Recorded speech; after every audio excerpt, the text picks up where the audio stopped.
Who were Adam and Eve's daughters? Asterisk, everyone knows the story of Adam and Eve's sons, Cain and Abel. It's one of the first great tragedies in the Bible, a tale of jealousy and murder right at the dawn of humanity. But the story doesn't end there. The Bible itself says Adam and Eve had other kids. Genesis 5:2-4 clearly states that after their son Seth was born, Adam lived another 800 years and had other sons and daughters. And then nothing. The Bible never mentions these daughters again. We don't get their names, their stories, or what happened to them. This silence creates a massive, nagging question that people have asked for thousands of years. If Cain and Seth were the only men on earth, who did they marry? The answer isn't found in the familiar pages of Genesis. To find it, you have to look deeper into ancient traditions, forgotten histories, and texts that were left out of the final biblical canon. And when you do, you finally find the names and stories of the daughters of Adam and Eve. The question of who Cain and Seth married isn't just for Bible trivia night. It's a fundamental problem for the biblical narrative. The very first man and woman, their children, would have had no one to marry but each other. The Bible doesn't spell this out, but by leaving the daughters nameless, it creates a puzzle that has fascinated people for centuries. Genesis 4:17 tells us that after Cain was banished for murdering Abel, he went to the land of Nod, knew his wife, and she conceived and bore Enoch. But where did this wife come from? If there were other people living in Nod, that would completely contradict the idea that Adam and Eve were the first and only humans. So, the most logical explanation, and the one supported by most ancient traditions, is that Cain's wife was his own sister, one of those unnamed daughters mentioned in Genesis 5:4. This is where the official biblical story stops, and our deep dive begins. The silence of Genesis sends us looking for clues and texts that ancient communities considered sacred. Even if they were ultimately excluded from the Bible, sources like the Book of Jubilees give us a stunningly detailed picture of the first family, filling in the blanks left by the official account. The name of Cain's wife. A1. One of the most important texts for uncovering the names of Adam and Yat, Eve's daughters, is the Book of Jubilees. It's an ancient Jewish work from around the 2nd century BCE, sometimes called the Little Genesis, and it claims to be a secret revelation given to Moses. It's here we finally get a name for the first daughter. According to Jubilees, Adam and Eve's first daughter was named Awan. The text says she was born after Cain and Abel and that she eventually married her brother, Cain. Her name is powerful. In Hebrew, it can mean potency, but it can also mean iniquity, maybe hinting at the dark path her family line would follow with the world's first murderer. It was Awan who traveled with Cain into exile in the land of Nod, and it was Awan who gave birth to their son, Enoch, after whom Cain named the very first city. So, her story isn't just a footnote. She's the matriarch of the entire line of Cain, the woman who kept a branch of humanity going even when it was marked by a curse. But Awan isn't the only name we have. Across different traditions, other names pop up.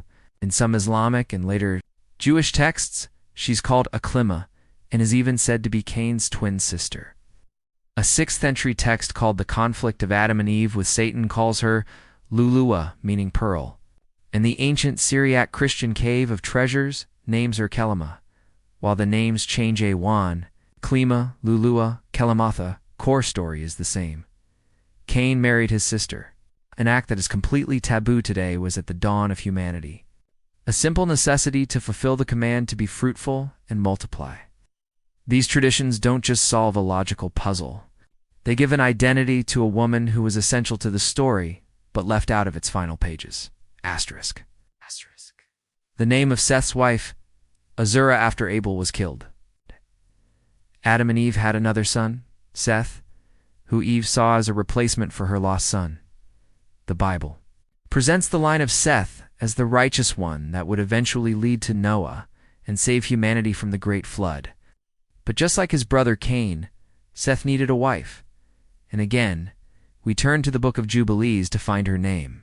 The text introduces us to Azurah, the second-named daughter of Adam and Eve. Azurah married her brother Seth, and together they started the family line that the Bible holds up as the hope for humanity.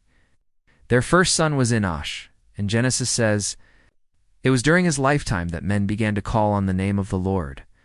This suggests the family of Seth and Azurah was one built on faith, sharp contrast to the exiled line of Cain and Abel.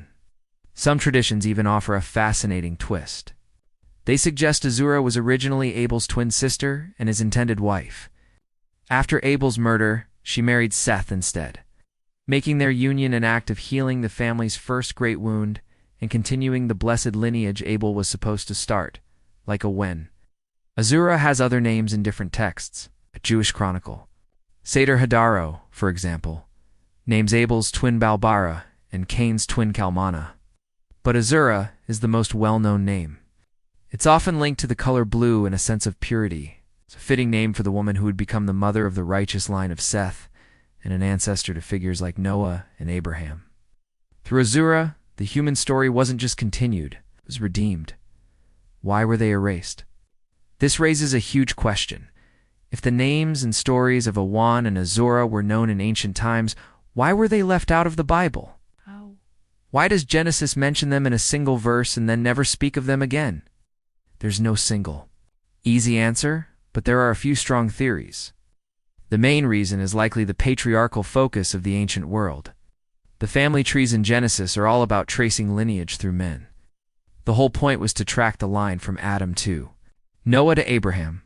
In that system, women, even the very first daughters, were often seen as less important to the official record than the men they married and the sons they had. Another reason could be the theological goals of the Bible's authors, as they were focused on the story of God's covenant with the line of Seth. All the detailed family drama, like who married whom, might have felt like a distraction from the main message about sin and redemption. They weren't trying to write a complete family tree of every person who lived. They were crafting a specific theological story. Finally, while brother-sister marriage was a necessity at the start, it was later strictly forbidden under Mosaic law. It's plausible that later editors of the text decided to downplay these first marriages to avoid confusion or controversy. By leaving the daughters nameless, the Bible glosses over a practice that would later become taboo. Whatever the reason, the result is that the stories of the first women born on earth were pushed into the shadows, saved only in texts that many traditions call apocryphal or non-canonical. It is worth noting, however, that some traditions, like the Ethiopian Orthodox Church, consider the Book of Jubilees to be part of their official scripture. Conclusion: the stories of Awan and Azurah are a powerful reminder that the official version of history isn't always the whole story. These names, saved for millennia in ancient texts, help complete humanity's first family portrait.